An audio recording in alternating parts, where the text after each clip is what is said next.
Medal चाहिँ पक्का हुन्छ त्यो चाहिँ अब कोचले भने सक्यो।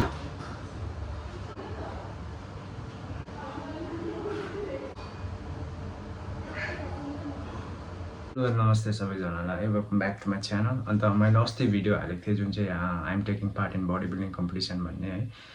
अनि त्यहाँदेखिको चाहिँ किन आएन भन्दाखेरि चाहिँ I was 3 weeks out of body building competition होइन, मिस्टर सुकीमा मेचर। अनि त्यसमा चाहिँ म 3 weeksको समय थियो। अन्त त्यो 2 weeks चाहिँ म यस्तो डरलाग्दो बिमार भएँ हुन्छ नि, घरि यो आर्मपिटमा होइन बिमार भएर यो एक्सरेहरू गर्नु पऱ्यो। त्यसको बादमा फेरि त्यो भयो भएन, त्यहाँदेखि फेरि ज्वरोहरू आएर डक्टरहरू देखाउनु परेर हो। त्यहाँदेखि फेरि त्यसको बादमा डायरियाहरू बहुतवटा कुरा भयो क्या। अन्त 2 weeks I was totally bed rest, न कि एक्सर्साइज गरेँ न जिम गएँ होइन। अन्त त्यसको बादमा चाहिँ आई थट अफ म खेल्दिनँ होला कम्पिटिसन भनेर है। तर पनि मलाई मेरो coach, thanks to my coach Narbuda, त्यस्तो जिउ बिग्रेको छैन भाइ, खेल्दा हुन्छ केही हुँदैन भन्नुभयो है। अन्त त्यसको बादमा चाहिँ खालि 5 दिन थियो मेरो हातमा क्या त्यो फर्ममा आउनुको लागि, जो मसल लस भएको थियो है। तर फर्ममा आउनुको लागि मेरो हातमा चाहिँ 5 दिन थियो। अब त्यो फर्ममा आउनुहोस्, स्टेजमा उत्रिने जेसुकै होस् है। अनि त्यही 5 दिनमा प्रेप गर्दैछु अहिले पनि। अन्त भोलि मेरो सो छ, यो भिडियो मोस्ट प्रोभाबली आजै आउँछ होला होइन। अन्त त्यही हो, अब आजदेखिको मेरो वाटर इन्टेकहरू एकदमै छैन भनौँ, नुन पनि हिजोदेखिको छोडेको छु है, कार्ब लोडिङ मात्रै छ। अन्त आज दिनभरि के हुन्छ कसो हुन्छ तपाईँहरू देखाउँछु, स्टे विथ मी है। भोलि छ मेरो कम्पिटिसन चाहिँ। अन्त त्यही हो, जे हुन्छ राम्रोको लागि हुन्छ भनेर है। बिमार भएर चाहिँ म त्यो एकदमै मलाई उयो भइदियो के हुन्छ नि, बिमार चाहिँ नहुनु पर्ने थियो खास चाहिँ। अब त्यो भइहाल्यो, जे छ अब त्यसलाई एक्सक्युज बनाएर पनि भएन है। आफू जुन चाहिँ मोटिभ छ, आफ्नो जुन चाहिँ स्टेजमा उत्रिनु छ त्यो सोचेको छु है। त्यो हातमा 5 दिन थियो, तर 5 दिनमा जति सक्दो मैले आई गेममा 100% है। अब के हुन्छ कसो हुन्छ त्यो गड्स प्लान हो। अन्त त्यही भन्दै अब लेट्स गो। ल म चाहिँ अब माथि एकछिन जुडियो गएको है, 1-2वटा टी सर्टहरू किन्नुपर्ने छ भोलिको लागि लगाउनुको लागि। अन्त यता भाइसँग जाँदैछु। सोना हेलो एकदम होइन। अन्त 1-2वटा अहिले भेटौँ, के हुन्छ कसो हुन्छ, कन्डिसन हेर्न सक्नुहुन्छ तपाईँहरू। एकदमै आँखा मात्रै देखेको जस्तो लाग्दो थियो मलाई चाहिँ। ल अहिले भेटौँ। ल त हाम्रो चाहिँ अब किन्न सक्यो 1-2वटा टी सर्ट भोलिको लागि। भोलि अब 1-2वटा चाहिएको थियो, त्यही भएर म त माया लाग्दैन देखि छान्दैछु है। आँखा मात्रै यस्तो भएको जस्तो एकछिन हुन्छ। म चाहिँ मेरो गएको बाई। ओके गाइस, यो चाहिँ मेरो 3rd मिल हो है दिनको। 200 ग्राम राइस। दिनभरिमा चाहिँ मैले 1080 ग्राम्स अफ कार्बोहाइड्रेट खानुपर्ने हुन्छ आज। अन्त 135 ग्राम चिकन छ, त्यसलाई चाहिँ आधी गर्दै खाँदैछु है। अन्त पानी छैन एकदमै है। अन्त त्यही हो, गएर आयो 1-2वटा टी सर्ट किनेँ। अन्त त्यही कन्फिडेन्ट चाहिँ त्यस्तो छुइनँ होइन, ओभर कन्फिडेन्ट पनि छुइनँ, ओभरै उयो पनि छुइनँ, ठिकैको। अन्त हल्का नर्भस छु, मेबी फर्स्ट टाइम भएर पनि होला होइन। र त्यही हो, अब लाइफको फर्स्ट एक्सपिरियन्स कस्तो हुन्छ के हुन्छ हेरौँ होइन। सबै कुरा फर्स्ट टाइमै हुन्छ। मलाई मनमा चाहिँ सानो अलिकति चाहिँ के छ भन्दाखेरि चाहिँ लाइक त्यो बिमार नभइदिएको भए त्यो हुन्थ्यो भन्ने क्या। तर ठिकै छ, अब जे भयो होइन। बिमार पनि यस्तो भइदियो कि फेरि हुन्छ नि, कम्पिटिसन आउनु 3 हप्ता थियो।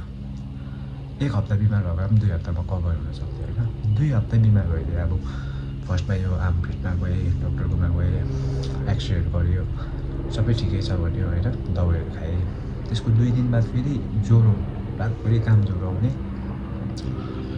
अन्त 3-4 दिन जस्तो काम ज्वरो आयो, त्यहाँदेखि फेरि डाइरिया, लास्ट परेपछि ज्वरो आउने।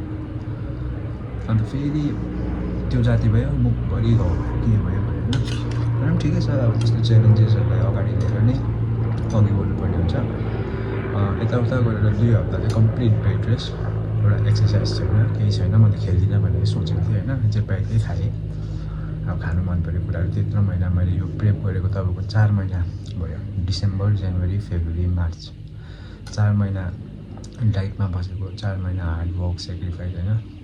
अन्त त्यही हेरेर पनि अब त्यो बिमारलाई एक्सक्युज नबनाइकन चाहिँ खेल्छु भनेर सोचेँ होइन। अन्त त्यही हो, अब यो डाइट चाहिँ खाएर अब जिम जान्छु, जिममा के हुन्छ। अन्त मलाई यो भिडियो चाहिँ किन बनाएको भन्दाखेरि चाहिँ मेन चाहिँ म जस्तो मान्छे एउटा हुन्छ नि, म जस्तो एउटा addict, drug addict, recovering addict भनौँ न है, जसले चाहिँ खानु छोडेर लाइफ यस्तो गर्नु सक्छ भने चाहिँ जस्ट एउटा I just want to set an example क्या, के हुन्छ नि सक्छ है, there is a life after addiction, जुनै पनि एडिक्सन होस्, एल्कोहलको होस्, ड्रग्सको होस्, गेमलिङको होस्, जेसुकैको होस् होइन, लाइफ छ त्यो सकेर पनि भने चाहिँ I just want to give an example, set an example for all the upcoming youths भनौँ न। अहिले यत्रो नानीहरू देख्यो नि ड्रग्स, पार्टी, क्लब भन्छ होइन, त्यो कुराहरूमा चाहिँ अलिकति अब देखेर हुन्छ कि भन्ने कुरा मेरोपट्टिबाट चाहिँ होइन। अनि त्यही हो, अब यो डाइट खाएर आज नुन पनि छैन हिजोदेखिको, आजदेखिको पानी पनि छैन नै भनौँ न, दाले यति भन्नुभएको छ, तिर्खा लाग्दा अलिअलि मुख भिजाउनु मात्रै भन्नुभएको छ होइन, त्यो पनि मैले खाएको छुइनँ। ल गाइस, म चाहिँ अब जिम गएको है, अन्त आज चाहिँ मेरो फुल बडी वर्कआउट हुनेछ सबै कोचले भन्नुभएको जस्तो। अन्त हेर्नु सक्नुहुन्छ थोप्रा कस्तो भइसक्यो है, केही छैन, कति दिन पनि होइन। म चाहिँ अब जिम गएको, एकैचोटि जिममा गएर भेटौँ तपाईँहरूलाई। र यो चाहिँ हो मेरो जिम अल्टिमेट फिटनेस। म चाहिँ जिम पनि आइपुगेँ। अब जिममा चाहिँ म फर्स्ट स्टार्ट गर्दैछु, आज चाहिँ होल बडी वर्कआउट छ। अन्त स्टार्टिङमा चाहिँ म गर्दैछु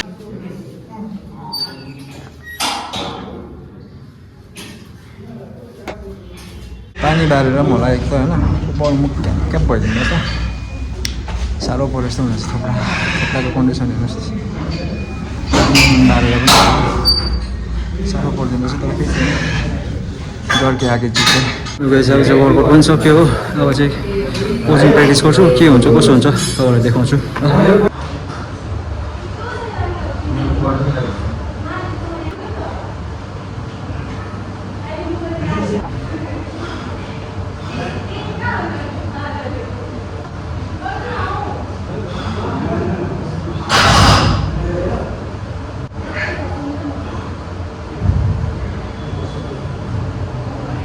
रुपमा चाहिँ वर्कआउट पनि सक्यो होइन। अन्त मलाई चाहिँ होल बडी वर्कआउट थियो, थ्याङ्क्स टु माई कोच मौला, एकदमै मलाई मोटिभेट गरेर चाहिँ कम्प्याक्ट गराइदिनु भएकोमा है।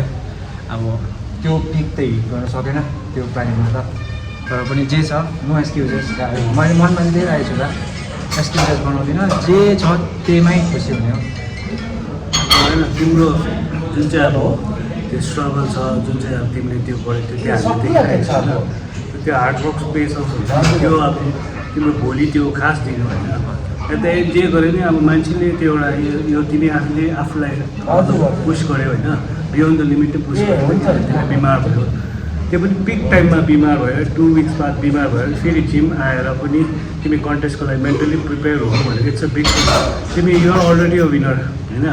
सो मलाई जहाँसम्म लाग्छ है, अब मैले मेरो काम हो, हाम्रो काम पुस गर्ने हो, तर त्यो जति पनि जे पनि एफोर्ट लगाउनु पर्ने छ त्यो चाहिँ तिम्रो आफ्नो सोलो जानु पऱ्यो नि होइन।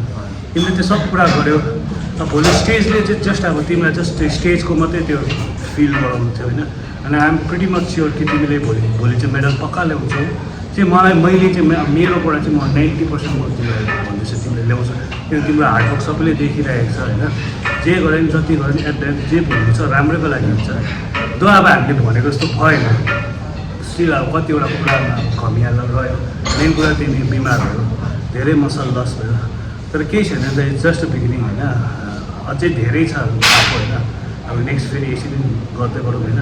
र तिमी चाहिँ एउटा इन्सपिरेसन भएर आएको सबैको लागि, र म आफै पनि तिमीलाई धेरै इन्सपायर भएको छु। योपालि चाहिँ तिमीले पक्का गऱ्यो नि त, जे गऱ्यो अब मजाले तिमीले आएर फेरि कम ब्याक गर्नु भनेको इट्स अ बिग थिङ क्या।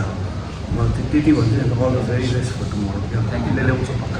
अन्त त्यही हो है, म जति पनि दाले मलाई भन्नुहुन्छ नि, जति पनि पुस गर्ने चाहिँ दा नै हुनुहुन्छ कि, मलाई दा छेउमा छ भने बडी बढाइ चाहिँ गरेको होइन कि, तर हुन्छ नि दाले पर्सनली कल गरेर हुन्छ कि के गरेर हुन्छ नि। थ्याङ्क यू सो मच दा, तपाईँको यो मेरो यो अब रिकभरी भन्छु दा, म त एउटा ड्रग एडिक्ट हो होइन, म त रिकभरिङ ड्रग एडिक्ट हो। त्यत्रो वर्ष ड्रग्स खाएर आजदेखिमा यो स्टेजमा पुग्नु मलाई चाहिँ यस्तो लाग्छ आइएम अलरेडी अ विनर होइन त। अनि त्यही माथि तपाईँ जस्तो कोच भेटाउनु, त्यो हुन्छ नि सेल्फलेसली एफर्टलेसली। मलाई आएको छ नि त, तपाईँले ट्रेनिङ गराउँदा खुट्टा छोएर जुत्ता छोएर भाइ यस्तो उस्तो गर्दाखेरि त्यो कुराहरू मलाई आएछ भने कि त। अनि त्यही भन्छु त, थ्याङ्क यू सो मच है दा। अन्त त्यो भोलि जे हुन्छ त्यो दा त्यो त्यहीँ छोड्छु, त्यो बेस्ट विन होइन।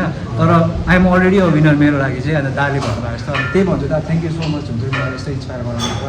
एउटा त्यो ड्रग्स त छोडेर त होइन, तर हेल्दी लाइफस्टाइल कसरी बिताउनु पर्ने रहेछ भने चाहिँ मैले जिममा आएर थाहा पाएँ क्या। त्यो चाहिँ बहुत एकदमै ठुलो कुरा होइन। थ्याङ्क यू सो मच दा। अब जे हुन्छ भोलि हुन्छ, अन्त भोलिको भ्लग पनि आउँछ है, जो चाहिँ म आज नै हाल्छु। अन्त भोलि जे हुन्छ जसो हुन्छ भोलि तपाईँहरूलाई देखाउँछु। त्यही लागि थ्याङ्क यू सो मच दा। तपाईँहरूले नि उसलाई फलो गर्नु, सपोर्ट गर्नुहोस् होइन। उसलाई हेरेर धेरैजना इन्सपायर भएको छ। त्यही हामी उसलाई यही विस गर्छ कि अब फर्दर फ्युचरमा नि यसरी नै अरूलाई इन्सपायर गर्दै बस्नु है। आई नो द्याट तिमीले भोलिको दिनमा दामी अब एउटा राम्रोसँगले क्लिक हुनेवाला छ। यो त जस्ट तिम्रो स्टार्टिङ हो होइन। यसमै तिमीले अब यसमै प्रुभ गरिहाल्यो कि तिम्रो त्यो पोटेन्सियल छ, तिमी कति कन्सिस्टेन्ट छौ भनेर। किनभने हामीले स्टार्ट गरेको, हामीले प्लान गरेको यो हाम्रो आज भोलिको जिउ होइन। अलमोस्ट 9 months 10 monthsको जिउ हो। बिचमा अब त्यही बिमार भयो, अब दुख बिमार भन्ने अचानक आउँछ, त्यो कसले देखेको थियो। र त्यो दुख बिमार भयो त्यो हरेको हामीले एक्सक्युजेस थिएन नि त।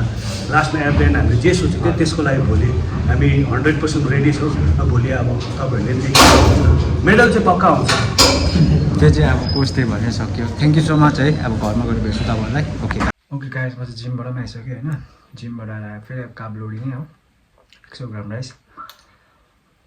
अब के हुन्छ कस्तो हुन्छ मलाई याद छैन भोलि चाहिँ होइन। सबै प्रभुको हातमा हो। अन्त आफ्नोबाट बेस्ट दिने हो, 100% दिने हो। यति 4 महिनादेखिको डाइटमा बसेको, खटेको, इन्भेस्ट गरेको सबै भोलि नै हुन्छ। अब दो त्यहाँ पुगेर म जितौँ नजितौँ होइन, तर म मेरो लागि त्यो स्टेजमा उत्रिनु नै म एउटा विनर हो क्या। त्यो अब जित्नु हार्नु त्यो it's a part of game होइन। बेस्टले नै जित्छ अभियसली होइन। अन्त त्यही हो। अब तपाईँलाई भोलिको भ्लग चाहिँ देखाउँछु म के हुन्छ कसो हुन्छ, कुन चाहिँ प्लेस आउँछु होइन। निर्धक्क भएर देखाउँछु म, हारे पनि जिते पनि होइन। त्यही हो। सबैजनालाई गुड नाइट, टेक केयर ल, भोलि भेटौँ, बाई।